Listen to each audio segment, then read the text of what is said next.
This is TWiT.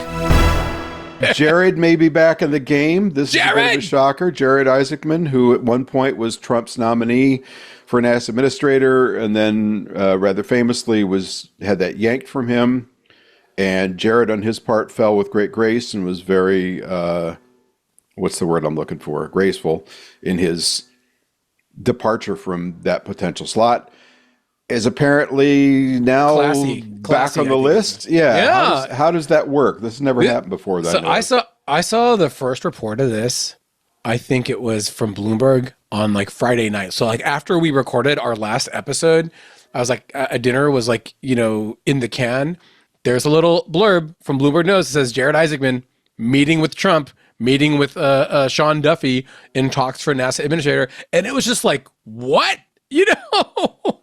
So it is a bit of a head turner because, as you say, Jared Isaacman, say what you will, very, very level-headed person, very accomplished entrepreneur. Every time I go to the diner and I buy my food with a Shift 4 payments device, I'm kind of contributing to, I guess, his billionaire lifestyle. But that's where he made his billions, and he has flown in space twice on 2 week-long missions with SpaceX that he has financed himself in a very classy way as fundraisers for pediatric cancer research. And it's, I think that this is probably I was surprised by the news, but it's like a welcome turn that they're actively looking for someone that has like a vision of what like NASA could be, not just someone that would be maybe more of a rubber stamp for the administration, overall. Like who, for instance? Well, never mind. Let's not go there.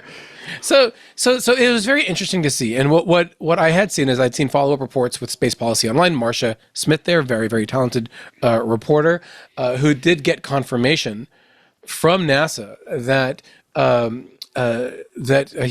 Isaacman had actually been speaking with Sean Duffy, the current, what are they called, interim, acting NASA administrator, and then apparently with the Trump administration as well, to come back. And what it tells you is two things. Number one, it was a bit of a knee jerk to cast him aside after going through all of the process for being confirmed, because he had met with the Senate and all of that. And then also, it just shows that they're finally trying to find some direction, because like right now, things feel like they're on fire at NASA, at least from the outside. From like the layoffs that we're going to get to, the stuff that's going on at a lot of the agencies right now, and the cancellations that are, proposed by the budget, the 2026 fiscal budget request, but really seem like they're being put in action now. Who knows what's going on with the Juno mission, by the way, because that mission was supposed to end last week, and we haven't heard anything about it. Anyway.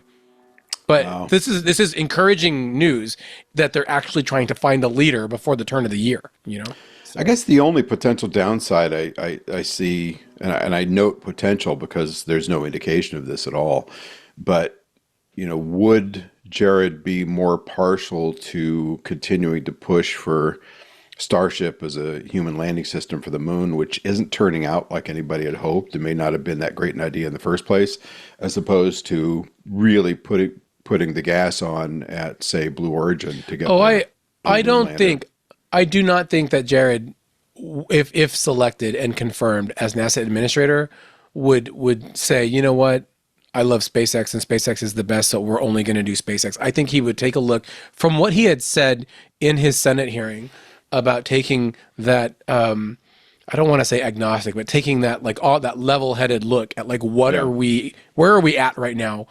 Where do we need to be, right? And then how do we get there? I think that he would be able to figure that out, just as he's been wildly successful in both his business life, his professional flying life that he does, because he has like the largest private air force on the planet or something like that, Yeah. Everything strikes me as someone that gets things done in a way that, is beneficial to where it's being done at. And I think that he could probably figure all of that out. Now, if let's say he gets confirmed tomorrow, like you and I are recording this, the episode goes out, and all of our listeners wake up tomorrow to find out that Jared Isaacman is now the head of NASA.